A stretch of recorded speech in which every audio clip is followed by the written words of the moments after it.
협종 글로벌 뉴스 통신 발행입니다. 오는 3월 9일 제20대 대통령 선거에서 대한민국의 국운을 책임지는 대통령을 선출하는 매우 중요한 날입니다.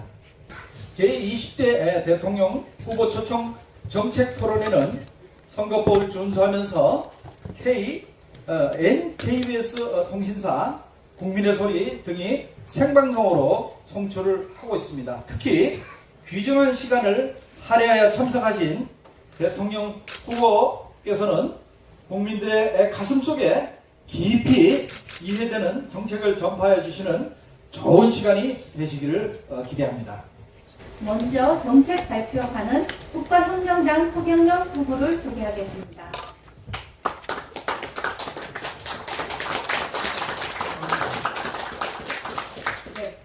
패널 질문자로 참석하신 이홍기 정치학 박사, 사단법인 융합안보연구원 이사장이십니다. 이후부터는 좌장이신 이홍기 박사님에게 마이크를 넘기겠습니다. 네, 방금 소개받은 이홍기입니다. 정말 전 국민들에게 중요한 그런 이 시간에 오늘 좌장의 역할을 맡게 돼서 큰 영광으로 생각합니다. 이 대통령 후보 초청 토론회가 원만하고 그리고 성과 있는 그런 토론이 될 수 있도록 최선을 다하겠습니다. 오늘 질문을 해주신 패널분들을 먼저 대병수 경제풍을 회장님을 소개합니다. 다음은 원은희 전 국회의원님이신데요. 경영학 박사이십니다. 여성 사회학자. 다음은 김태진 박사님이신데 한반도 미래 전략 연구소장님으로 계시고요. 복지 산업 분야에 관한 질문을 하시겠습니다. 다음은 유부환 경영학 박사이신데요. 금성계전 연구소장님이십니다. 정보분수 분야 아주 유익한 질문을 해주시겠습니다. 그러면 후보자께서 정책을 발표하신 이후에 패널분들께서는 제가 지명해드리는 대로 차례대로 질의를 하시면 됩니다. 먼저 우리 오늘 이 자리에 귀한 걸음 해주신 허경영 후보님께 정책 발표를 하실 기회를 드리겠습니다. 시간 5분 부탁드리겠습니다. 5분 정도 말씀. 반갑습니다. 대통령 후보 TV 노출을 여야가 몇천 번 하는 동안에 이렇게 노출을 거의 해주지 않는 그런 후보에게 오늘 또 초청을 해주셔서 뭐 이렇게 기자 관계 여러분들과 함께 대선 후보 토론에 임하게 된 것을 다행으로 생각합니다. 어쨌든 사람들이 다른 후보들이 뭐 이렇게 오지 않았지만 저는 그래도 이게 우리가 토론회인데 꼭 이렇게 참석해서 제가 방송에서 밝힐 수 없는 내용들 여러분들이 이 훌륭한 패널 여러분이 묻는 대로 성실하게 답변을 하고 이것이 국민들에게 골고루 전달되기를 바랍니다. 감사합니다.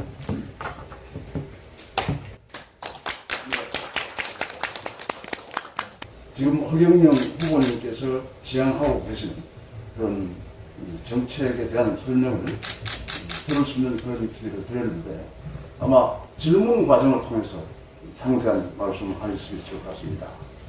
이 어려운 점 이렇게 내주셔서 다시 한번 감사의 말씀을 드리겠습니다. 그럼 바로 토론회로 들어가겠습니다. 자, 그럼 과연 제가 먼저 안보 분야에 관한 질문을 조금 해드리겠습니다. 북한의 핵 위협은 이제 고도화 단계로 진입했기 때문에 그들이 가지고 있는 핵 무기로 우리 대한민국 그리고 대한민국 국민 우리 국민들의 생명과 자산을 직접 공격할 수도 있는 상황입니다. 그래서 이러한 상황을 뭉하게 받아들이고 그 전제하에 대책을 세워야 합니다. 간단히 그 말씀을 드리면 그들의 의도를 억제하고 또 그들이 발사한 탄알이 우리 영토에 들어올 수 없도록 차단하고 만약에 그러한 상황이 일어났다면 강한 응징을 하는 영작들이 더 기본입니다. 이런 능력을 우리는 완전히 갖추어야 하는데 사실은 아직까지 미흡한 부분이 많다는 점은 다 잘 알고 있습니다. 그래서 우리 후보님께서는 그런 미흡한 점들이 어떻게 생각하시고 무엇이라고 생각하시고 또 그에 대한 대책은 어떻게 생각하고 계신지 준비하고 계신지 말씀을 해주시면 감사하겠습니다. 네, 잘 들었습니다. 안보는 국방으로만 국방 능력으로 북한과 우리가 비대칭이기 때문에 북한을 상대한다는 건 불가능합니다. 그렇기 때문에 이런 비대칭 전력을 가진 북한을 우리가 군사적으로 대항하는 것은 어리석은 겁니다. 그래서 적군은 군대는 우리 방위는 경제력으로 방어를 해야 됩니다. 칼에는 경제, 핵무기에는 경제. 그러니까 저는 북한의 원산을 시를 베를린 장벽을 만들어서 금강산과 소금강, 위금강, 해금강, 내금강 이런 금강산을 중심으로 있는 원산시를 통째로 빌려서 50년간 홍콩처럼 만들겠다는 거죠. 그래서 세계적인 크루즈들이 거기를 오고 금강산 원산시에 대규모 비행장을 건립해서 전 세계 관광객들이 몰려오게 해서 북한이 그 세금 수입으로 북한 경제가 날로 발전될 수 있다. 그래서 안보 문제를 경제 문제로 풀어나가야 됩니다. 그래서 원산을 잘해서 북한이 경제가 좋아지면 다시 청진항을 우리가 개발해 줄 수 있고 나진항을 개발해 줄 수 있고 선봉항을 개발해서 부산에서 블라디보스토크까지 VV 벨트를 경제 특구로 만들었어. 자르비노, 연해주, 하바르보스크, 블라디보스토크 일대를 우리 한반도의 10배 정도 100만 제곱킬로미터 정도를 러시아 정부로부터 100년간 빌렸어. 코리아 대한민국 자치주를 만들어내고 거기에 50만 명 이상의 공무원을 보내서 대규모 도시를 만들고 산업 기지를 만들어낸다면 4차 산업의 발전이 동아시아 이 VV 벨트에서 대규모 일어날 것으로 봅니다. 그러면 북한은 경제가 우리의 3분의 1 정도 따라올 수 있도록 한 다음에 아시아 연방 통일, 러시아와 유엔 본부를 판문점으로 가지고 오고 아시아 연방 통일 그리고 세계 통일의 수도가 대한민국이 세계 통일의 수도로 바뀔 거라는 걸 저는 확실히 자신이 있습니다. 그래서 국가 안보는 반드시 경제로 풀어가야 된다. 김대중 선생의 햇볕 정책이 틀린 이야기가 아닙니다. 국민들은 거기에 대해서 말이 많았습니다만은 우리는 건국적으로 북한을 경제 민간 교류로 나가야지. 정부 간 교류는 함부로 해서는 안 되고 어떠한 연방제나 이것도 남북 적화밖에 없는 겁니다.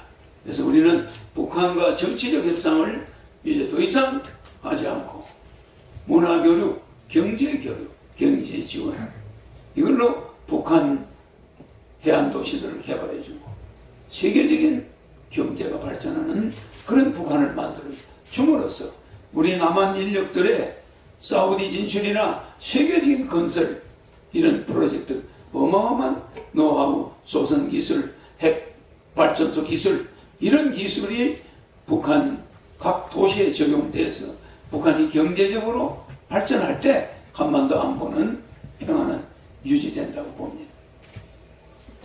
네, 후보님 감사합니다. 아주 명쾌하고 그리고 독특한 경제적 안보, 경제 안보에 대한 개념을 내어주셨습니다. 감사합니다. 다음은 경제통을 회장님이신 배병규 회장님 질문해 주시면 감사하겠습니다.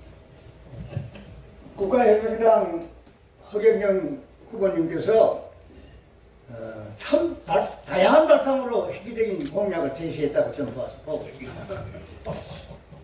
국가 경영을 위해서 많은 검토를 하시고 자료를 건너하셨겠습니다만은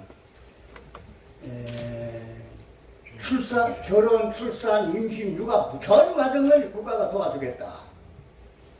청소년들의 미래까지 도와주겠다.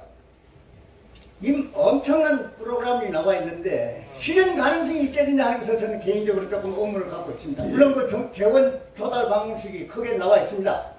예산 구조를 혁신하고 지출을 혁신하고 또 뭐 이런 말씀도 하셨어요. 나라에 돈이 없는 것이 아니고 도둑놈이 많은 것이다. 도둑놈 잡아서 재정을 끌어들이겠다 그런 말씀하셨는데 그것도 보면은 모든 것이 입법 사항이고 규제 개혁 사항입니다. 그래서 허경영 후보님 단독 의지로 가지고 해결할 수 있는 학문이 하나도 없습니다. 전부 입법이고 규제 개혁입니다. 특히 의회의 기반이 전무 없는 허경영 후보님께서 허공에 말씀 아니냐면 입법할 수 있습니까? 규제 개혁을 할 수 있습니까? 그런 측면에서 실현 가능성이 대단히 의문시됐다. 물론 그저 쭉 나와 있습니다. 그 대가 보니까 고뇌를 많이 하셨겠습니다 하고 봤습니다만 저는 경제기자만 한 30여 년 한 그 일간 안 못 가지고 실현 가능성 면에서는 대단히 희박하다. 우선 의회의 기반이 전혀 없습니다. 그리고 뭐 국회의원을 지금 숫자 줄이겠다. 국민들이 다 좋아합니다. 국회의원 정원을 줄이겠다. 정원을 어떤 식으로 줄입니까? 입법사항입니다. 그것도 마찬가지 아니냐. 그래서 좋은 공약을 평가하시면서 좋습니다만은 실현 가능성이 있겠습니까? 라고 한 번 더 묻습니다. 네, 고맙습니다.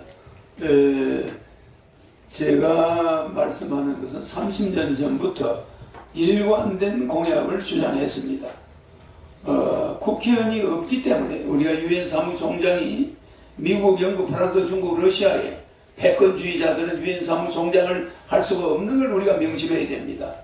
지금 무슨 말이냐면은 여야가 대치된 상황에서 중도적, 실용주의적, 중도적 인물이 나타나서 여야를 중재하고 대통령이 되어서 연립정부 형태의 강요들을 포진한다면 여야가 충분히 의회에서 저의 정책을 논의할 수 있다는 것 틀림없습니다. 그런데 오히려 국민의힘의 윤석열 후보는 정권교체라는 그런 말이 틀린 말입니다. 민주당 200명은 바뀌지 않습니다. 대통령만 청와대 들어가서 정권이 교체됩니까? 그 사람들이 내놓는 공약은 한 개도 국회를 통과할 수가 없습니다. 그러나 저는 대통령이 되면은 윤석열, 이재명, 또 안철수, 심상정 이 후보들이 이 대통령이 특별 대통령령으로 명예부통령으로 임명합니다. 그 명예부통령이 되고 그들이 받은 표가 30%면 30%의 정부 같은 연립정부를 구성하면서 지원을 줍니다. 그러니까 장관 임명권이 논하집니다. 그래서 저는 실질적으로 제가 받은 표만 행사합니다. 그러면 이재명 후보와 윤석열 후보의 부통령 이런 여러 부통령들이 협의해서 우리가 국민 배당금을 주자. 월 150만 원 예산을 줄이자. 얼마 줄입니까? 70% 줄이자. 내 대통령 월급 안 받겠다. 내 판공비 400억 내 돈 내놓겠다. 이렇게 내가 공약하지 않습니까? 그러니까 청와대에서 먹는 밥값 내가 내놓겠다. 청와대 관저 사용하는 비용 내가 내놓겠다. 이렇게 해서 모든 대통령 공직자들이 이 판공비를 완전히 줄여야 됩니다. 왜? 국민들은 지금 굶어 죽어가고 있는데 무슨 공무원들은 무슨 철밥통이 아니잖아요. 이러니까 판공비를 거의 줄이고 성인지 예산 32조 남녀 평등 위해서 32조가 필요합니까? 그런 거 다 없앱니다. 그래서 여성부도 없어지지만 또 하나 국방비가 50조인데 저출산 해결한다고 1년에 45조를 써요. 이런 예산이 전부 문제가 많습니다. 산모에게 1억 6천만 원씩 돌아가는 돈인데 산모한테는 돈 주지 않습니다. 누가 해놨습니까? 그래서 옛날에는 어린애 10명에 노인이 하나였는데 지금은 노인 10명에 어린애가 하나입니다. 앞으로 30년 후에 우리나라 대학의 입학생은 없습니다. 그러면 나라가 어떻게 됩니까? 여러분들은 지금 제정신이 아니에요. 여야 국회의원들 지금 제정신이 아닙니다. 만약에 연립정부를 했는데도 150만원 국민 배당금을 통과 안 시켜준다. 그러면 국회의원들 전부 경제비상계엄을 선포해서 정신교육대 보냅니다. 전혀 그런 거 걱정하지 마세요. 오히려 유엔 사무총장이 어떤 사람이 기용되느냐? 전혀 힘이 없고 가장 약소국가. 그것이 중재적 역할을 한다 해서 우리 한반도에 있는 분도 한번 한국 사람도 한번 유엔 사무총장을 했죠. 우리가 무슨 파워가 있어서 했습니까? 이와 같이 아무 국회의 의석이 없는 허경영만이 혁명이 가능하다. 어떤 혁명이냐? 연립정부혁명의 중재자로서 관리자로서 충분히 할 수 있다. 그렇게 생각합니다. 그런 점 염려는 전혀 하지 않아도 됩니다. 만약에 그 예산을 통과해 주지 않는다. 그럼 국민들이 1억 받는 것은 제가 대통령이 되면 2개월 안에 대통령 긴급재정 명령권으로 헌법 76조 1항, 2항, 3항으로 해결합니다. 국회 결의를 받을 필요가 없죠. 그러나 매월 150만 원 주는 거라든지 결혼하면 3억을 주는 거라든지 노인수당을 매월 70만 원 준다든지 이런 것들은 65세 이상 노인에게 70만 원씩 준다는 거 이런 것들은 국회를 통과해야 됩니다. 이럴 때 국민들이 국회에서 계속 부결이 된다. 국민들이 저보고 저는 국민투표를 적극 실시할 겁니다. 국민투표에서 80% 이상이 국회 정신교육대 보내라. 새로 한 100명 뽑아가지고 이거 좀 통과해다오. 뭐 이러면 할 수 없죠. 그게 바로 혁명입니다. 정치의 혁명입니다. 우리 존경하는 우리 배병용 경제통합 대표님, 제가 그 경제적인 걸 많이 우리 배 회장이 그걸 많이 봤습니다만은 뭐 우리나라 경제계 원로인데 그런 지나간 사고로는 대한민국 경제 살릴 수 없습니다. 우리는 북쪽으로 나가야 됩니다. 우리는 시베리아로 나가야 되고 몽골로 나가야 됩니다. 네. 네, 감사합니다. 질의하신 분이나 답변하신 후보님에 대해서 마도하게 시간을 초과하신 분, 제가 좀 제공을 드리겠습니다. 양해를 해주시기 바랍니다. 정신교육대 가게 됩니다. 그러니까 이제 우리 권은희 박사님 차례입니다. 우리나라의 지금 가장 큰 문제는 저는 저출산 문제라고 생각합니다. 조금 전에 이제 뭐 저출산 관련하셔서 말씀을 하셨지만 뭐 1년에 진짜 수십조를 퍼붓고 있습니다. 그런데 실제로 결과는 점점 낮아져서 지금 0.81명 아닙니까? 근데 코로나가 장기화되면은 25년까지 0.52명으로 추락할 거라고 지금 그 정도 예상도 하고 있습니다. 근데 대부분의 정책이 지원금, 장려금을 주는 겁니다. 저는 여태까지 우리가 해왔던 정책이죠. 이런 정책은 안 된다고 보고 사회 시스템을 남녀가 같이 일과 가정을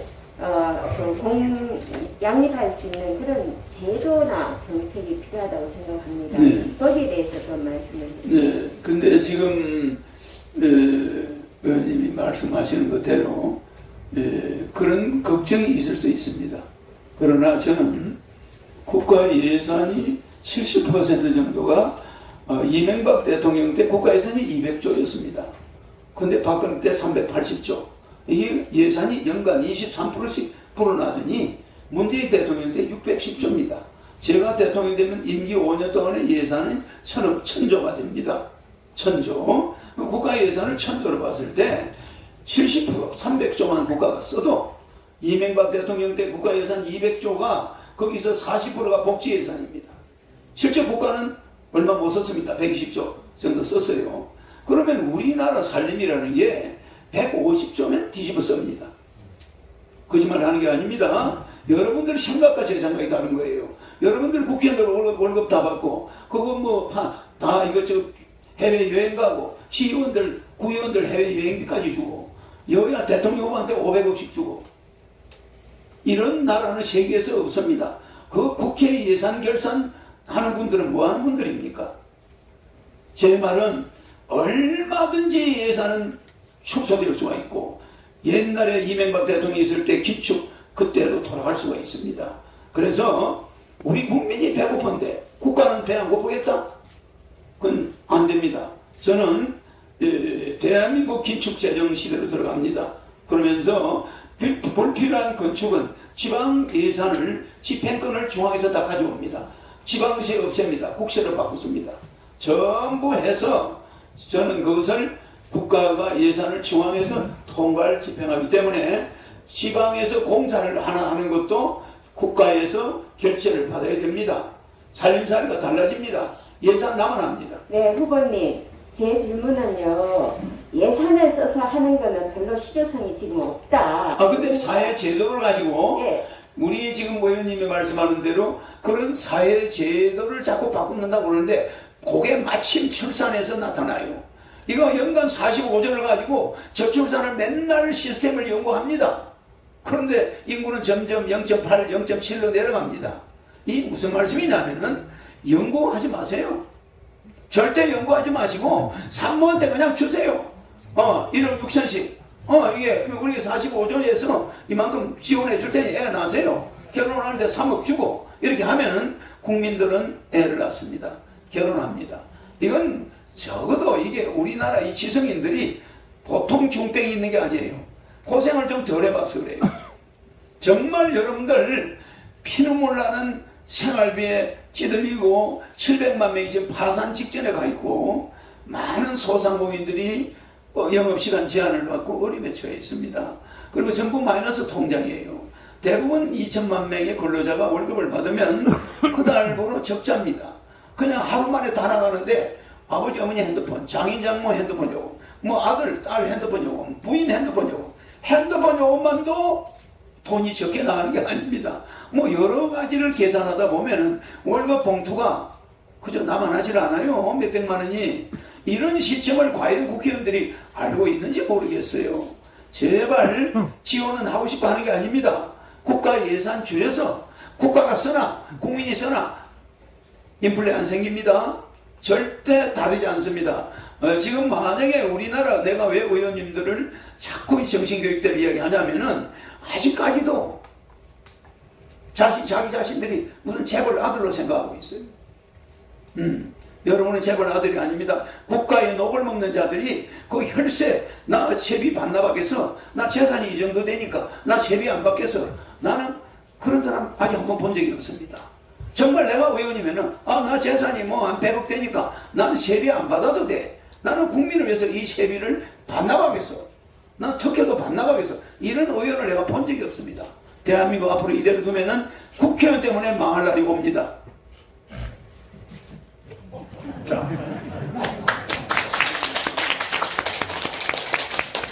아마 오늘 이 후보님 세 번째 답변 하셨는데 처음으로 박수를 정말 축하드리고요. 또 이 시간 사용하시는 것도 아주 지성절결이 명확하면서 잘 진행하고 쓰고 계셔서 좋습니다. 다음 네 번째 질의를 해드리겠습니다. 김태진 박사님이신데요. 에너지 그리고 재난안전 최근 아주 중요하게 이슈가 되고 있는 이런 문제입니다. 말씀해 주십시오. 만나서 반갑습니다.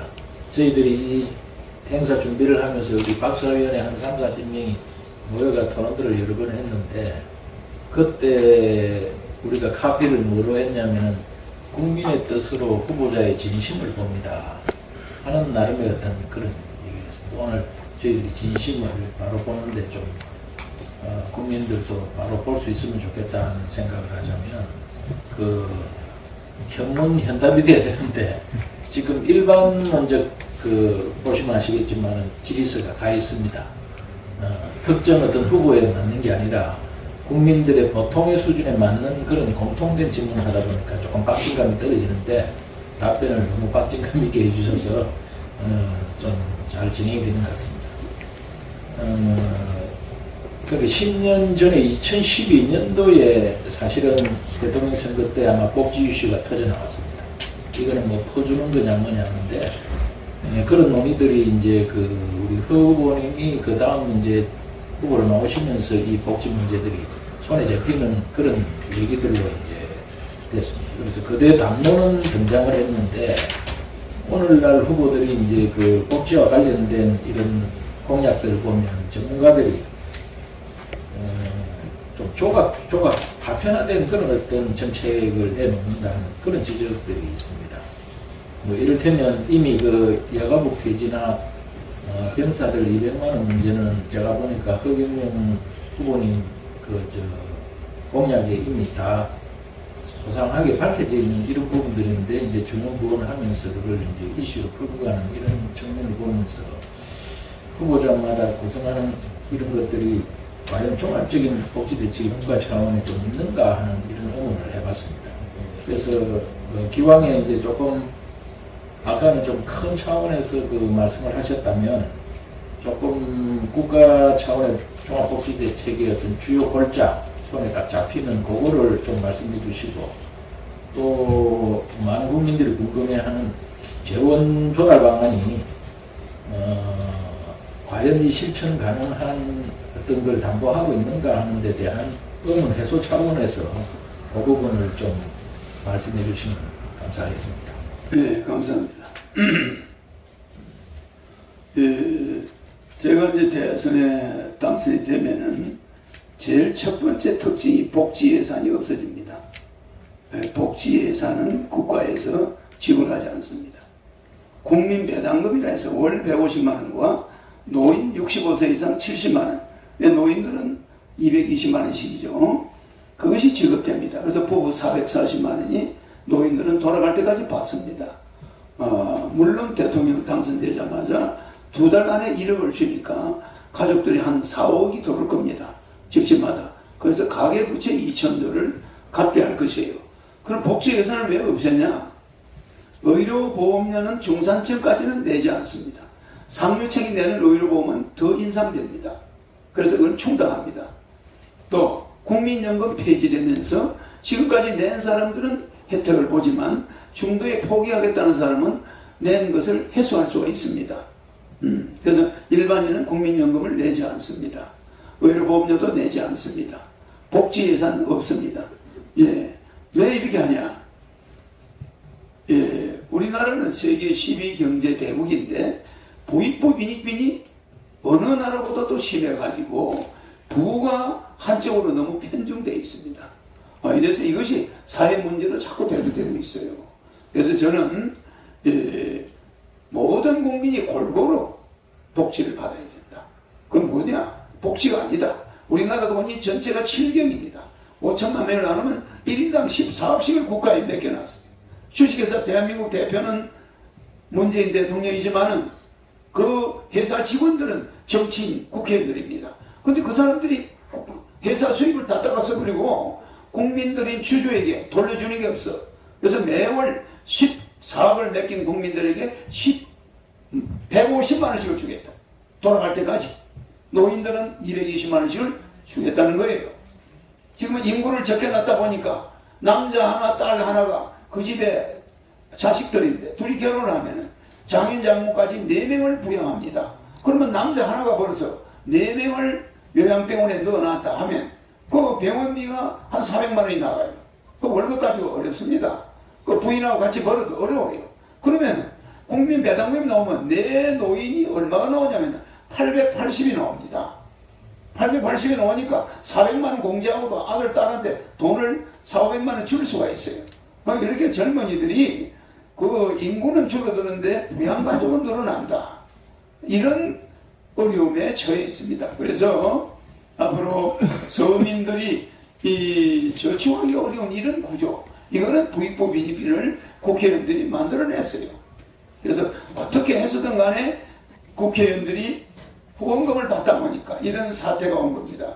기업으로부터 후원금을 자꾸 받으려고 하다 보니 국회의원들이 편법으로 후원금을 쪼개서 받고 이러다가 우리나라 망쳤습니다. 그래서 부익부 빈익빈을 바로 잡아야겠고, 그래서 의료보험료나 국민연금이나 이런 것을 가능한 돈 많이 버는 기업들이 부담을 많이 하고 경제력이 있는 사람들이 부담합니다. 그래서 저는 복지 예산은 없는 대신에 국민이 받아야 될 거, 국민배당금 그거는 확실히 돌려주겠다. 강서구에서, 양천구에서 옛날에 몇 년 전에 구청 말단 공무원이 복지 예산 82억을 횡령했습니다. 신문에 났습니다. 방송에도 나오고. 어떻게 횡령했느냐?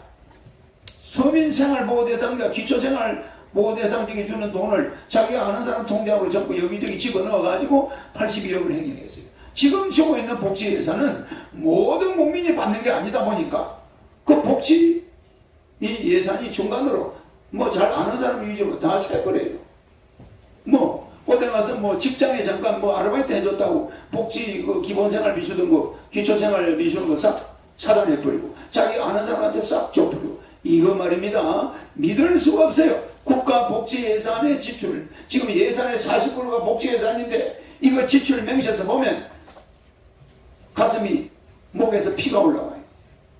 여러분들은 숫자가 억조경, 해자양, 구간, 정제거, 항하라, 불무, 동그라미가 96개입니다. 이런 숫자를 인수분해해서 미적분까지 뽑아내는 두뇌를 가진 사람이 우리 국가예산 집행을 보면 이거는 그냥 완전 사기야, 사기. 국민을 아주 우롱하는 것도 분수가 있지. 응? 절대 대한민국 복지예산은 나라 망하는 겁니다. 어떻게 해서 국가예산의 40%가 복지예산으로 새나갑니까? 없앱니다. 없애고 국민배당금으로 통일하고 노인들에게만 복지예산 70만원. 그건 건국수당입니다. 젊은 사람들에게 복지예산 안 줍니다. 장애인들도 월 150만원, 장애인 노인들은 220만원. 모든 것이 국가배당금으로, 국민배당금 150만원으로 일률적으로 통일하기 때문에 통장에 꽂히지 않은 사람은 즉각 신고하면 돼요. 왜 내 통장에 복지예산 국민배당금 안 되냐? 국민배당금은 우리가 주식 투자한 데 대해서 받는 금액이에요. 그런데 이재명 후보가 준다는 그거 뭡니까? 기본소득 그거 뭡니까? 우리가 거짓입니까? 월 8만원씩 받게. 그건 복지예산입니다. 왜 복지예산을 추경예산을 만들어서 1년에 50조니 100조니 사면서 예산을 정액합니까? 예산을 아껴서 쓰면 충분히 쓰는 거예요. 추경예산을 왜 만듭니까? 그러니까 국민을 우롱하는 것도 본수가 있죠. 우리가 뭐 거짓입니까? 아버지가 자식 보는데 창피하지. 어떻게 8만 원을 받으면서 아버지 기본소득 받았다. 이런 말을 할 수가 있습니까?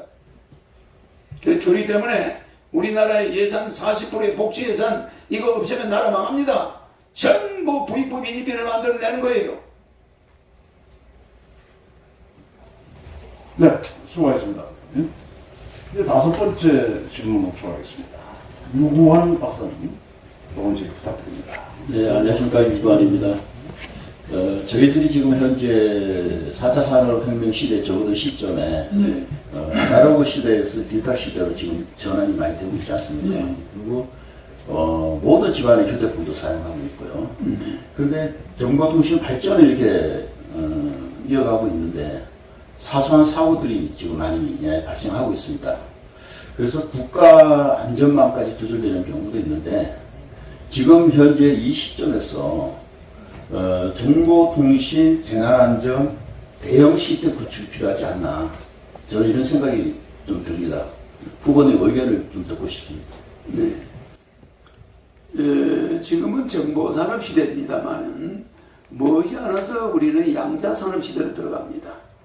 양자산업 시대가 되면은 이 정보통신 정보산업은 어느 나라나 공유하게 됩니다. 뭐 시스템을 지킬 필요도 없고 뭐 전 세계가 공유적으로 들어갑니다. 지금까지는 뭘 개발한답시고 자기 거다 너거 거다 하고 특허권을 싸우지만 양자산업 시대로 들어가면은 이런 거는 하나의 해피엔딩이 불과해요. 그래서 앞으로 양자산업 시대를 열기 위해서 4차 산업단지를 러시아에 만들겠다는 거예요. 저는 하버버스크 연해주에 4차 산업단지를 만들고 양자산업단지를 만듭니다. 여러분들이 생각해가지고는 내가 대통령 되면은 5년 안에 10만 분을 달성합니다. 세계 경제 1위 국가를 만듭니다. 여러분들 말이죠. 15년 동안 뭐 했습니까? 3만 불? 여러분들이 제일 많이 간 데는 커피숍, 식당, 국회의원들이 제일 많이 간 데가 어디입니까? 이거 안 됩니다. 우리는 이제 핵발전소도 우리 핵기술도 세계 1위. 우리 정보산업도 세계적인 수준입니다. 그러나 이제 이 정보산업은 양자산업의 앞에 맥을 못 쓰게 돼요.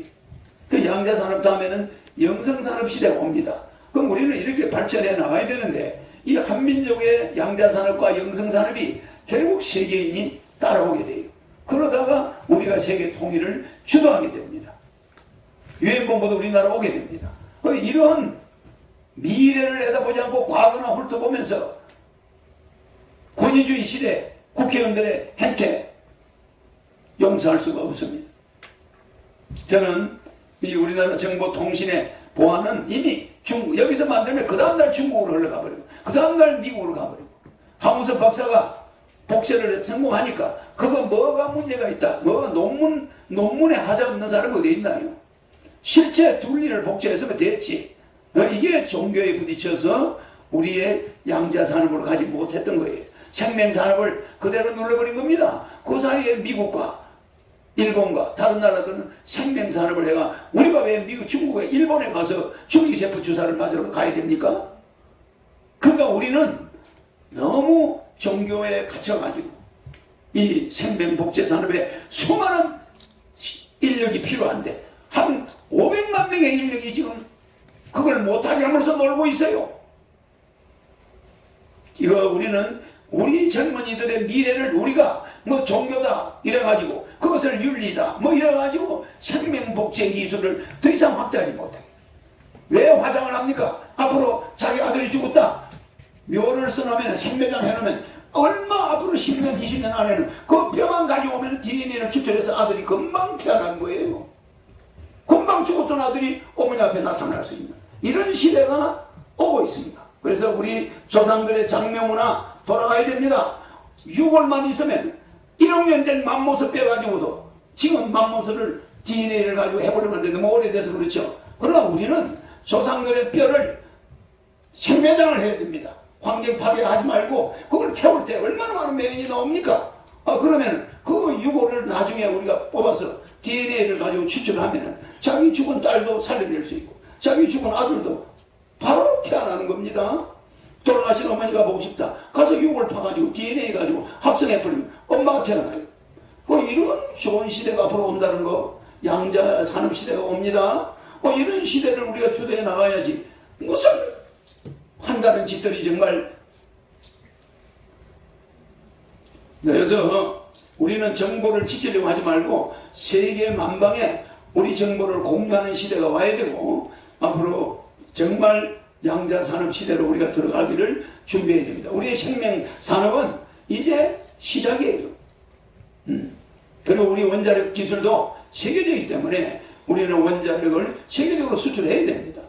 그렇게 위험하지 않습니다. 가장 환경 친환경적이고 가장 안전한 것이 원자력 발전소입니다. 옛날에 기술이 미진할 때 체르노빌 같은 데가 폭발하고 그 천재지변으로 일본의 발전소가 폭발됐죠. 좀 문제가 생겼지만 원자력은 가장 안전한 에너지원입니다. 네, 감사합니다. 이제 추가적으로 더 질문하셔야 되겠거나 아니면 첫 번째 하신 질문에 대해서 보충 질의가 필요하신 그런 부분이 있으시면 제가 모시는 순서대로 이렇게 말씀을 해주시면 되겠습니다. 배병우 회장님 말씀해 주십시오. 네, 허경영 후보님께서 말씀을 들어보니까 국민 배당금 제도가 그냥 단순하게 나온 것이 아니고 상당히 검토하고 연구하고 나왔다는 것을 좀 들었습니다. 그런데 이 배당금 제도 발상 아이디어는 좋습니다만 이것이 지속적으로 발전할 수 있겠느냐 하는 게 의문입니다. 이해하려면 모르겠습니다. 그래서 지속적으로 발전하려면 투자와 생산이 일어나야 되고 정세까지도 가야 되잖아요. 세금을 늘리는. 그런데 정치권에서 정세는 금기 아닙니까? 표와 관련되니까. 역시 허경영 후보님께서도 국가혁명을 얘기하시면서도 배당금 제도는 말씀하시면 정세 같은 데는 영 금기를 언급하지 않거든요. 그래서 제가 볼 때는 규제 계획을 해서 투자와 생산을 늘리고 또 국민에게는 정세까지도 당부를 할 수 있어야지 배당금 제도를 지속적으로 끌고 갈 수 있다 이렇게 보는 겁니다. 후보님께서는 어떻게 생각하십니까? 지금 말씀하신 것은 제 말씀을 자세히 우리 배 회장께서 잘 못 들으신 것 같은데요. 네, 국가 예산 문제는 전혀 없습니다. 지금 무슨 말씀이냐면은 세금을 오히려 줄입니다. 그러니까 상속세를 폐지합니다. 정액세도 폐지합니다. 정권거래세도 1억 원 미만은 폐지합니다. 왜 지금 이러냐면, 그리고 우리나라 상속세 때문에 우리나라 대기업들이 외국으로 자꾸 넘어가고 있습니다. 그래서 상속세 1년에 다 해봐야 3조 원 미만입니다. 이런 거 폐지합니다. 국가가 피해보는 게 너무 많아요. 그래서 저는 가장 좌파적이면서 가장 우파적인 사람이에요. 그러니까 저보다 극우 세력은 없고 저보다 극자 세력은 존재하지 않습니다. 노인들에게 나라를 이만큼 만들어 놨으니까 65세 이상 노인들이 6.25 사변 이후에 우리나라를 이렇게 세웠으니까 70만 원씩 건국수당을 돌아가실 때까지 주겠다. 이런 사람은 저밖에 없습니다.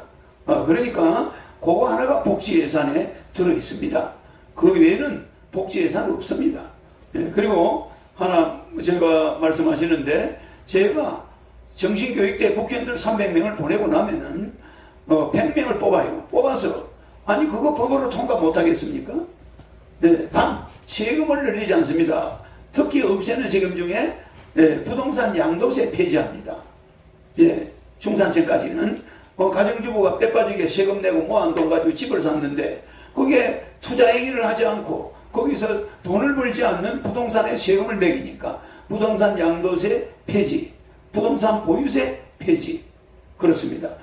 그래서 국민들이 오히려 쓸데없이 자동차 보유세도 폐지됩니다. 기름 넣을 때 세금을 많이 내는데 뭐 때문에 또 보유세를 매깁니까? 그래서 우리는 이렇게 가만 앉아 있는데 세금을 내는 가정주부, 이건 용납할 수 없습니다. 아니 가부가 남편도 없는데 생활할 능력도 없는 사람한테 아니 집 가졌으니까 세금 내라, 주택세 내라, 재산세 내라, 이건 말입니다. 장사하는 사람, 법이 있는 이렇게 사업자가 있는 사람한테 세금을 걷어야지.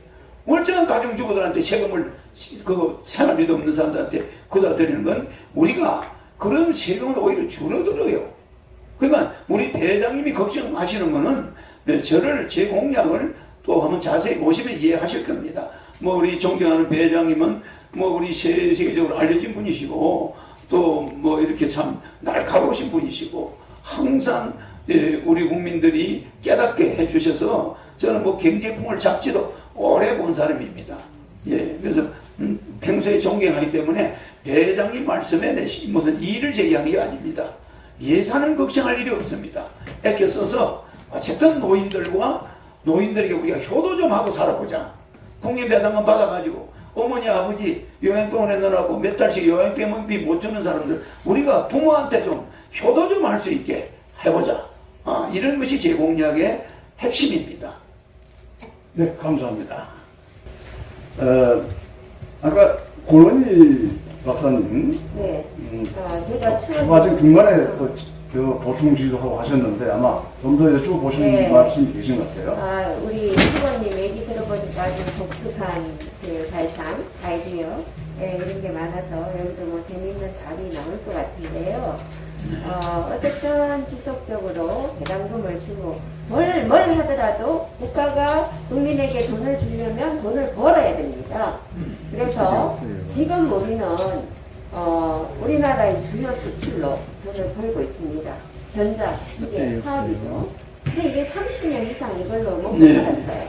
그러면 앞으로 이제 10년 뒤에 저는 지도자는 미래를 준비해야 되는 사람이라고 생각합니다. 그럼 앞으로 10년 뒤에 우리는 뭐를 먹고 살아야 되고 그거를 하기 위해서는 인재를 어떻게 키워야 되는가, 여기에 대해서 우리 후보님의 생각을 좀 해주세요. 우리 의원님 말씀이 지당한 말씀입니다. 저는 30년 전에 저출산을 받기 위해서 결혼하면 1억 주겠다고 했다가 엄청나게 사기꾼이라는 소리를 들었어요. 30년 동안 들었습니다. 왜? 앞으로 1958년 개띠가 베이비붐 세대인데 이 78년 20년마다 베이비붐이 와야 되는데 78년 베이비붐이 없었어요. 98년 베이비붐이 없었어요. 2018년 베이비붐이 없었어요. 그러니까 초등학교가 3,600개가 없어지고 어린애 10명에 노인 1명 있던 나라가 어린애 1명에 노인 10명의 나라로 바뀌었습니다. 이래도 정신을 못 차리고 저출산 정책을 펴지 않았어요. 우리나라가. 그러면서 예비군 훈련 가면은 정관수술을 해가지고 애를 못 낳게 했어요. 이게 엄청나게 정관수술 받는 남자들이 많았습니다. 이 미래를 내다보지 못하는 거예요. 내가 그걸 반대했죠. 나는 이미 30년 전에 우리나라가 2020년쯤 되면 세계적인 저출산 1위가 될 거다 했는데 정확히 했어요. 그리고 또 하나, 저는 지금 세금을 2년 동안에, 이 코로나 전국에 2년 동안에 74억 8,200만 원을 종합소득세 법인세를 냈습니다. 예, 제가 세금을 그렇게 많이 내는 사람이, 그건 어떤 재벌 수준이 세금을 냅니다. 코로나가 아니었으면 한 500억 냈을 거예요. 예, 종합소득세 한 500억 냈을 겁니다. 저는 돈 버는 기술이 많은 사람이고, 대한민국이 3만불로 15년 동안 일해 있는 거, 지금 여러분은 잠자고 있는 사람들이에요. 눈 뜨고 있는 게 아니고 눈 감고 있습니다. 대한민국 국회의원들 정신 차리셔야 됩니다. 내가 뭐 이런 말 하니까 나는 조폭이 아닙니다. 가만히 있지 않습니다, 저는. 대한민국 국회의원들 말입니다. 우리 경제 3반불 시대, 지금까지 그대로 15년 동안 끌고 가고 있어요. 저는요, 대통령이 되면 5년 안에 10만 불, 세계 1위 경제 대국으로 만들 자신이 있어요. 양자산업 이야기했죠? 그 다음에 영성산업 이야기했죠? 여러분은 지금 생명산업을 불길 걸어가지고 하문석 교수가 다른 나라 가서 돈 벌어주고 있어요. 여러분들 뭐하는 사람들입니까? 종교 내세워서 많은 청년들을 실업자 만들어 놓고 생명산업 못하게 하고 윤리를 앞세워가지고 그냥 우리나라 절단 냈습니다. 한두 가지가 아닙니다. 돈 벌 수 있는 거요? 지금 삼성이 삼성바이오 산업을 시작했죠. 머지않아 생명산업이 일어나면서 양자산업이 붐을 탑니다. 그걸 내가 주도하겠다는 거예요. 양자산업을. 그 다음에 영성산업을 주도해서 제가 혼자 종업원 없이 강의만 해서 2년에 약 80억의 세금을 냈습니다. 종합소득세. 제 혼자 종업원 한 명 없습니다. 제 혼자서 강의해가지고 74억 8,200만 원의 종합소득세와 법인세를 냈습니다. 법인은 말이 법인이지 제 혼자입니다. 주주는. 그 세금 많이 냈잖아요. 만약에 코로나가 아니었으면 저는 500억 정도 세금을 종합소득세를 냈을 겁니다. 그럼 종업원 없는 사람이 어떻게 혼자서 저렇게 세금을 많이 내냐? 그게 기술이에요. 굴뚝 없습니다. 공장 없습니다. 대한민국 산이 좋은 게 많아요. 저 골짜기마다 돈다발이 더 붙어 있어요. 그거 다 몰리고 있습니다. 여러분, 논밭만 우리 돈 버는 거 아닙니다. 산골짜기도 왜 미국 사람들이 저 인도에 티베트에 가서 명상하고 앉아 있습니까? 돈 써가면서. 우리나라 같은 금수강산이 어디 있습니까? 골짜기마다 물이 나오고 골짜기마다 좋잖아요. 우리는 생명산업 얼마든지 돈 벌 수 있는 기회를 만들 수 있는데 내가 여러분들 보면 참 어지럽습니다. 경제 대한민국을 임기 5년 안에 세계 1위 경제대국을 못 만들면 내 대통령 사퇴할게요.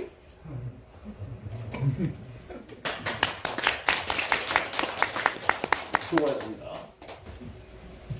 그 후보님께서 아까 1세션 할 때에 비해서 두 번째 세션에 들어오시니까 이 음성이 굉장히 부드러우시셨어요. 네. 그래가지고 처음에는 아주 많이 훈련을 받는 기분이었는데 지금은 이제 이 후보님 공약을 차분히 이해할 수 있는 네. 그런 상황이 된 것 같습니다. 제가 위트가 많습니다. 아마 제 따라 오는 코미디도 없을 겁니다. 네, 저는 최근에 그 물류창고라든가 평택 화재, 아파트 붕괴 등 이런 그 사고가 많이 일어나지 않습니까? 네.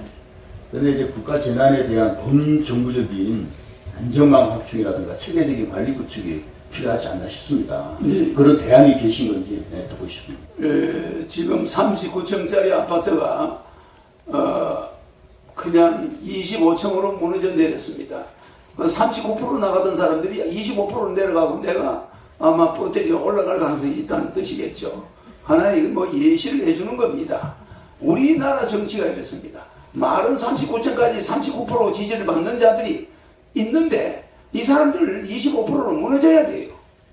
문제 있습니다. 문제 있어요. 지금 여러분들 우리나라 경제 우리나라를 이끌어가는 주체들 지금 제정신 아닙니다.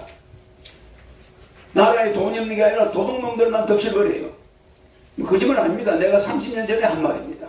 그리고 우리나라 인구 절벽된다. 빨리 출산 정책 세워야 된다. 결혼하면 1억 주자. 애 낳으면 3천만 원 주자. 그게 30년 전에 제 공약입니다. 그래서 요새 그렇게 됐는데 호미로 막을 걸 가래로 지금 못 막고 있습니다. 그래서 여러분들은 지금 우리 국가가 정신 차리고 있는 허경영 대통령 한 사람이면 우리나라 살립니다. 더도 필요 없습니다. 더도들도 필요 없습니다. 여러분들 눈을 쳐다보면 전부 혼이 나가 있어요. 혼이 다 빠져 있습니다. 그래서 나를 똑바로 보지는 못해요. 저는 불타고 있습니다. 대한민국 젊은이들 데리고 저 시베리아로, 저 중국으로 나가서 세계 통일을 해낼 겁니다. 거기에 이의가 있는 사람은 용서하지 않습니다. 네, 여기까지 세션 2개를 좀 아주 원만하게 잘 진행을 해왔습니다. 그래서 우리 패널 분들은 질의를 이것으로 정리를 할까 합니다. 플로어에 계신 분들 중에서 패널 여기 플로어에 계신 분들이 말씀하시는 시간 관계상 3분으로 제한할까 합니다. 3분으로. 예, 저는 그 국정원의 출입기자를 오래 하고 그 북한을 20여 차례 다녀와서 북한의 UN 산하기구의 WFP의 식량 대본 감독관으로 북한에 가서 일했습니다. 그리고 저는 그 경실련이라는 시민운동의 창립자 중에 한 사람입니다. 그래서 지금 우리 사회의 병폐에 대한 근본적인 치유가 되지 않고는 지금 가장 초점을 맞춰드리고 싶은 것은 그 우리가 그 2022년도에 예산이 600조가 넘지 않습니까? 그거를 지금 대통령 당선되면은 대통령뿐이 할 수 없는 내용입니다. 긴급 재정명령권에 의해서 예산 600조 넘는 예산권을 동결하고서 아까 말씀하신 복지나 국방이나 이런 거를 우선순위도 갖고 3분의 1 정도면 집행이 가능합니다. 긴급 재정명령권에 의해서 그건 대통령만의 권한이 있는 거죠. 알고 있습니다. 예, 그래서 그 부분을 헌법 76조이라는. 예, 그러니까 그 부분을 좀 더 폭넓게 확인해서 국민들한테 공감대를 이루어주게 하고 지금 현재의 부동산의 가장 근본적인 치유의 목표 기득권자의 향유 내지 독점입니다. 그 내용이 뭐냐면 수도권의 Y시의 시장 같은 사람은 자기 부인을 통해서 아파트 30채를 갖고 있습니다. 그리고 외치시 해서 그런 적이 전부 다 인허가권을 갖고 있는 그 시장 분수들이 전부 다 지금 독점적인 향이라서 부동산에 대한 개혁이 안 되고 있습니다.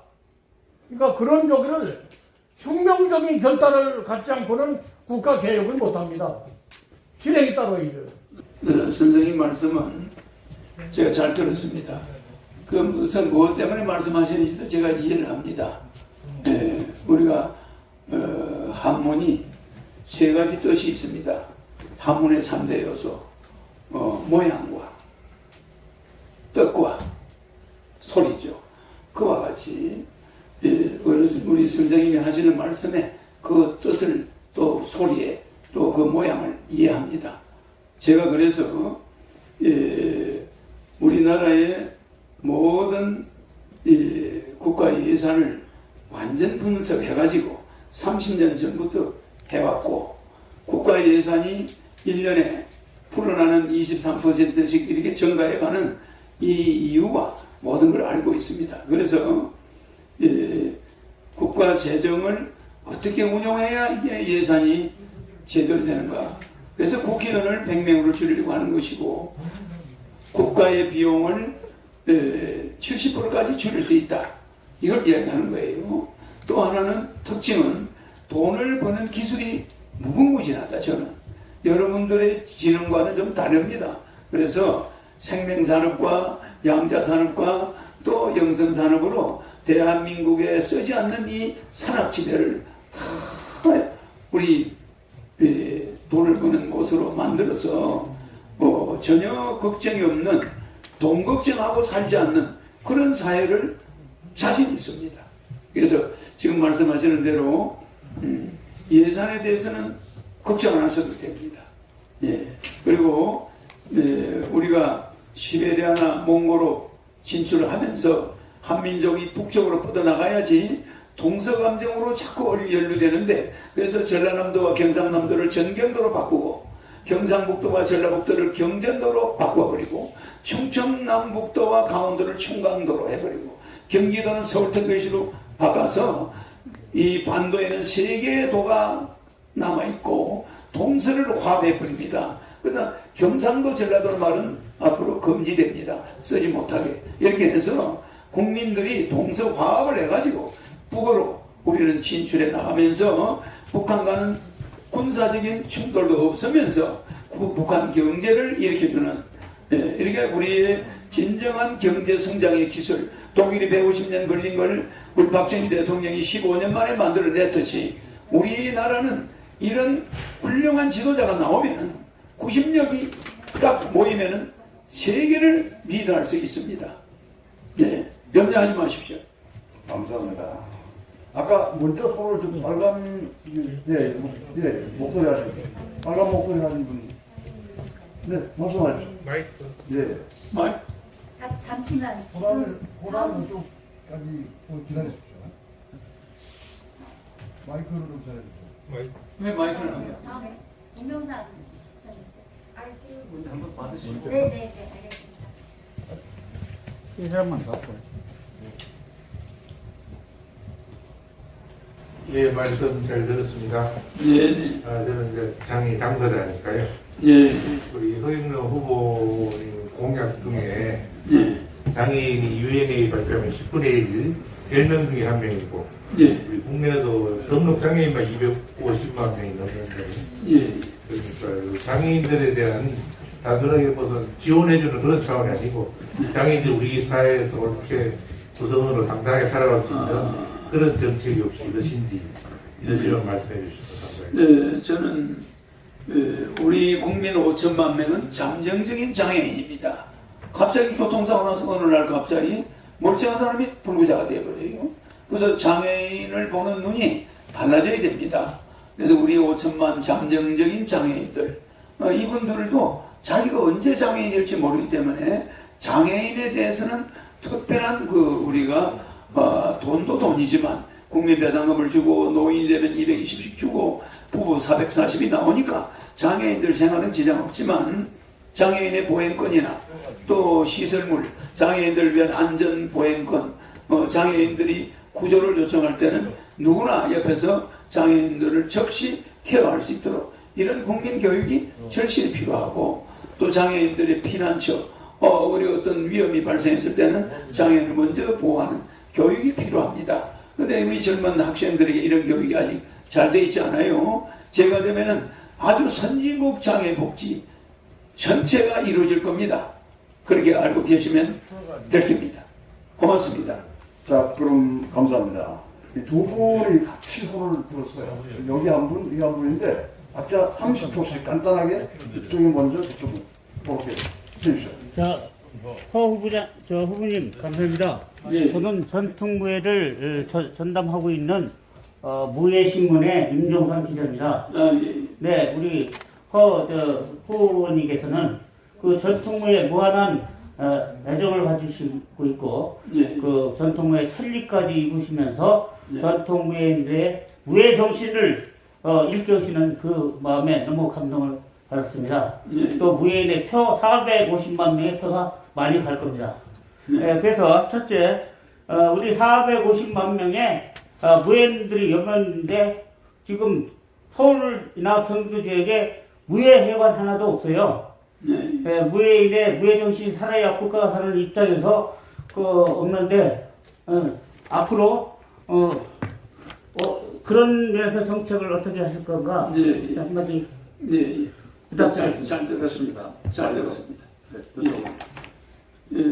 한 분, 무예 우리는 어떻게 보면 화랑도에서부터 우리는 참 무예를 우리가 조선시대는 무관을 너무 무시하고 문관 위주의 정치를 하다가 뭐 이런 대한민국 우리나라가 바뀌었지만 무예인들에 대해서 우리 앞으로 공부하는 학생들이 이 중고등학교 한 과목만 시험을 보게 해서 이제는 대학 들어갈 때 수능 시험이 없어지니까 굉장히 달라집니다. 그래서 오히려 대학에 들어가는 조건으로 단점이 있는 게 가장 유리합니다. 즉 태권도 1단, 합기도 1단, 뭐 유도가 1단이라든지 이렇게 스포츠에서 단점을 소지한 자는 서울대학 들어가는데 최우선입니다. 이래서 모든 학부모들이 애들의 과외에서 이제 좀 벗어나서 애들을 각 무술 도장으로 보내야 됩니다. 이러다 보면은 무예하는 분들이 좀 생활이 어려워요. 그러나 사무실 임대해가지고 도장 만들어 놓으면은 수많은 대학생, 고등학생들이 단점을 따로 들어갈 겁니다. 그 무예 얼마냐? 무술이 몇 단이냐? 여기에 따라서 치열한 경쟁에서 가산점을 주니까 이렇게 젊은이들이 너무 운동을 안 해가지고 고등학생이 고혈압, 당뇨병 뭐 이런 시대가 왔어요. 그래서 저는 무예인들을 존경합니다. 무예인들이 생활이 나아지려면 무예인들을 찾아오는 학생들이 있어요. 그것서 무예인들의 정신을 가르쳐줘야 우리가 조선시대 때 의병이 달리 의병입니까? 무술을 하던 사람들이에요. 말하자면 뭐 선비들은 다 도망가고 무예인들만 모여가지고 의병을 했습니다. 그래서 우리가 의병을 해서 뭐 우리나라가 그때 구해주기도 했죠. 일본군하고 싸웠는데 이 무예인들을 예우를 반드시 제가 해드리도록 하겠습니다. 대통령님 뭐 무예회관도 서울에다 지어드리겠습니다. 감사합니다. 여러분이 원하는 자리에 지어드리겠습니다. 감사합니다. 마지막 한분 보겠습니다. 저에게 이런 기회를 주셔서 너무 고맙고요. 바쁘신 일정에 서경림 후보님께서 이렇게 참석해 주신데 감사드립니다. 저는 우리나라 전통 문화인 떡에 대해서 제안을 드리고자 합니다. 떡은 고대 역사적으로 내려오는 우리나라의 음식이며 대소사에 필수적으로 등장하는 음식입니다. 그럼에도 불구하고 지금 우리나라의 떡에 대한 교육 시스템이 정원 상태예요. 떡 조리과학 고등학교가 있는데 사실 떡 과목만 빠졌습니다. 그래서 이 부분에 대해서 정부에서도 좀 관심을 가지고 이 떡 산업이 세계적인 음식으로 발전할 수 있게끔 좀 도와주실 수 있는 정책을 제가 알겠습니다. 잘 들었습니다. 제가 대통령이 되면은 전 국민에게 생일날 생일 선물을 보내는데 나이가 30살이 넘은 사람은 떡을 보냅니다. 떡을 보내는데 하루에 30만 명의 생일자가 나타납니다. 그들에게 1살짜리든 2살짜리든 100살이든 생일날 생일떡을 대통령이 보내요. 그 안에는 금일봉 10만 원이 들어있고 대통령 생일 축하 카드, 또 그 안에 대통령의 격려 편지가 들어있습니다. 그리고 대통령이 보내는 야전 잠바, 대통령 마크가 찍힌 잠바 노인들이 입을 때 아주 좋은 잠바를 넣어놓고 거기에 생일떡을 넣어줍니다. 그러니까 이게 박스가 이만해요. 이것이 생일날만 딱 되면 집에 배달이 돼요. 그러면 국민들이 이걸 받으면서 독신 가정이 많습니다. 이걸 받을 때 부모 생활을 하게 돼요. 이게 우리 어머니 아버지가 없는데 이렇게 대통령이 생일떡을 보내주는구나. 이러면 이 떡을 어떻게 생산하냐? 각 지역에 떡을 만드는 공장들이 그쪽 지역의 생일떡을 책임지게 되니까 지역의 떡이 굉장히 발전됩니다. 그러니까 뭐 진주는 진주 지역의 떡 공장들이 동원돼서 떡을 만들어야 생일날 보낼 거 아닙니까? 네, 진주 경상남도 지역은 경상남도 떡 공장들이 발전될 거고 전국이 이런 떡 공장들이 발전되게 되어 있습니다. 마침 또 떡을 질문하시네요. 그래서 저는 30살 미만은 생일 케이크를 보내는데 빵 공장들이 이제 발전될 거고 30살 넘은 사람의 생일은 떡을 보내는데 왜? 두고 먹으라고. 두고 좀 그걸 잡수라고 이제 떡을 보내니까 케이크는 그날 다 먹어야 되니까. 이래서 제가 준비한 공약은 아주 섬세합니다. 그래서 대통령이 국민의 생일을 국민들을 챙겨주지 않는다면 피를 나는 사람이 아니에요. 적어도 대통령이라면은 그 가난한 국민들, 저 고시방에 들어앉아 한 평짜리 들어앉아가지고 고생하는 청년, 입사시험에 맨날 떨어지는 청년한테 대통령이 생일떡을 딱 보내고 거기에 격려 편지를 딱 써놓으면 젊은 청년이 애국심이 생깁니다. 눈물 흘립니다. 이런 대통령을 나는 본 적이 없습니다. 네. 제가 홍준표 대통령 후보가 됐다거나 또 이낙연 후보가 됐으면 제가 좀 토론할 맛이 나는데 지금 여야 대선 후보는 영 뭐 제하고 별로 상대가 되는 것 같지가 않아요. 그래서 뭐 그냥 맨날 마누라 서로 상대방의 가정을 파괴하는 게 주특기인 것 같아. 나는 여성들을 그렇게 비하해가지고 대통령 해가지고 뭐 하려고 하는지 모르겠어요. 남의 아내를 비방해가면서 대통령이 된다. 그거는 미국이나 선진국 사람들은 생각도 못하는 일입니다.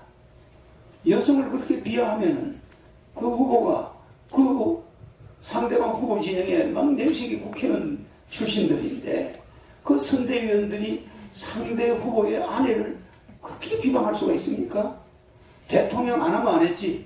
나는 여야 후보 비난한 적이 없고 특히 여야 후보의 아내에 대해서 그렇게 비난해서 가정을 파괴하면 어쩌자는 겁니까?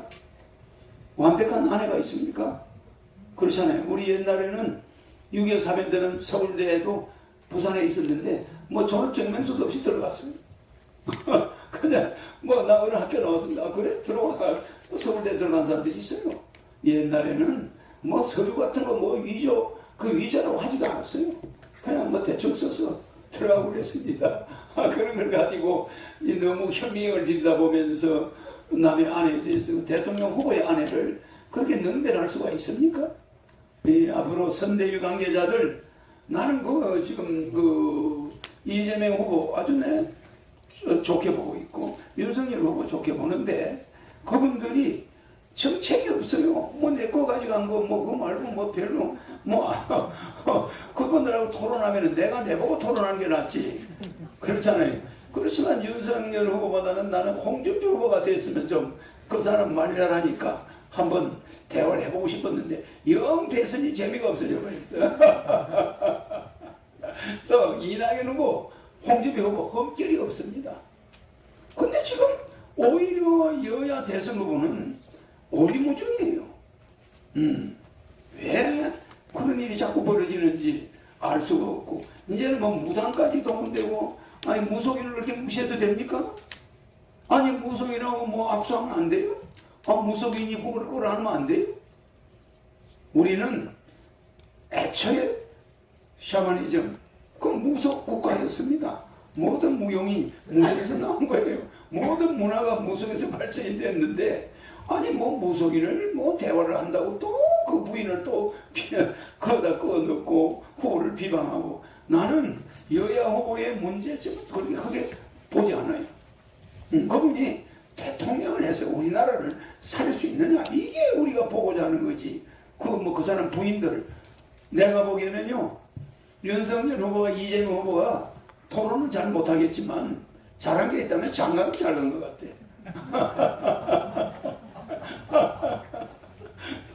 왜 맞아 우리가 웃자고 하는 말이지만 하여튼 두 후보가 나와 마주치지 않은 게 나는 다행으로 생각합니다. 왜? 뭐 내공력 가지고 설치는 사람들한테 뭐 그거 대화해봐야 뭐 할 게 있겠습니까? 그래서 이번 대선은 그야말로 한심한 선거다. 정말 대한민국 대통령 선거에 여야 후보가 이렇게 오리무중하고 안개 덮여있는 시절은 없었다. 정말 윤석열 후보가 공약을 남발하고 있지만 국회 대통령 되면 청와대에서 200명의 정권을 잡고 있는 민주당 국회의원들이 그거 들어줄까요? 헛공약입니다. 헛공약. 아무 말도 되지도 않는 이야기를 떠들어봐야 국회에서 하나도 통과가 안 돼요. 그러나 내같이 국회의원이 없는 사람은 중재적 자리에서 연립정부를 구성하면서 중재자를 하겠다. 한마디로 말해서 사회자 역할을 하겠다는 거예요.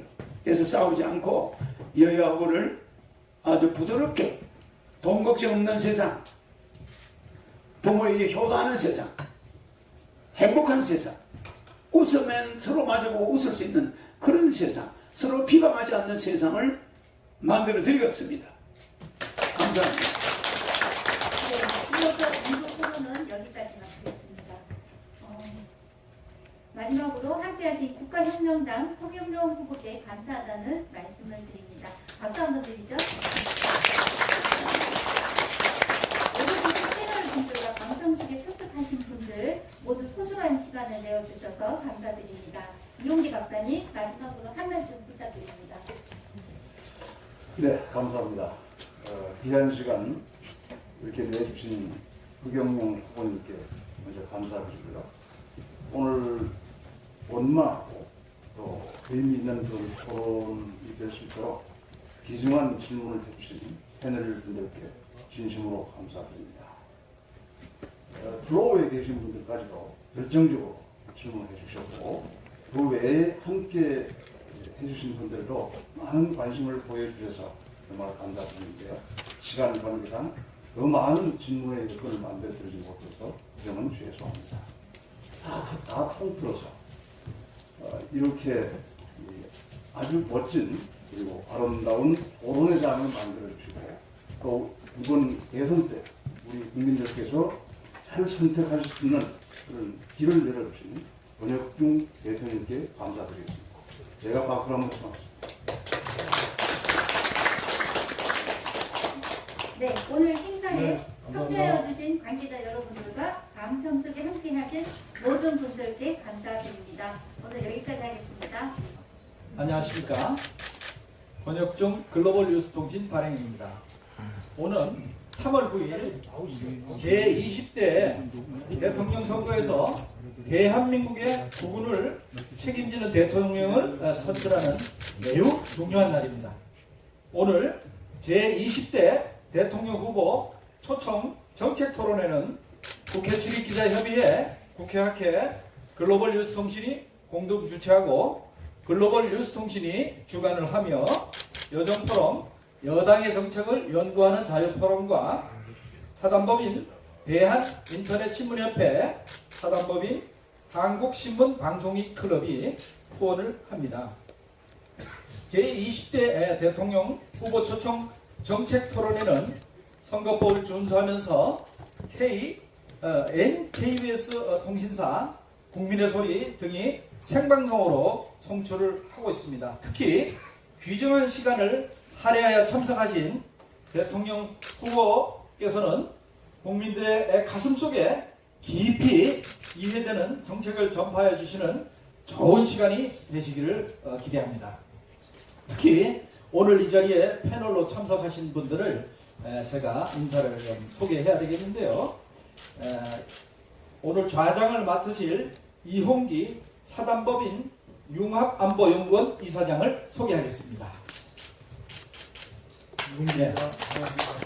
이홍기 이사장은 육군대장 출신이고 현재 육군사관학교 총동창회 회장을 맡고 계십니다. 오늘 좌장을 제가 부탁을 했고요. 그 옆자리에 유구한 경영학 박사를 소개하겠습니다. 유구한 박사는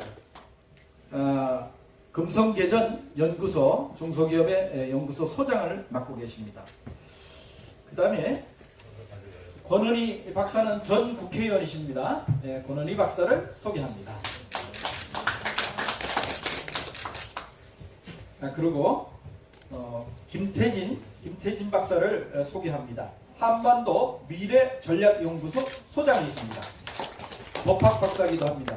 국가 고위직 공무원을 정년 퇴임하시고 우리 글로벌 뉴스통신에 이번에 토론회에 참석을 함께 하셨습니다. 그리고 이분은 너무나 유명하신 분이죠. 제가 너무나 존경스러운 분인데 귀한 걸음을 하셨습니다.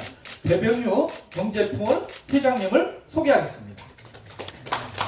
배병유 회장님은 정말 아주 훌륭하신 국가의 언론 역할을 아주 충실하게 하신 이렇게 대단하신 분인데 이 자리를 준비를 하기 위해서 몇 달 전부터 제가 가서 요청을 했더니 귀한 시간을 내주셨습니다. 감사합니다.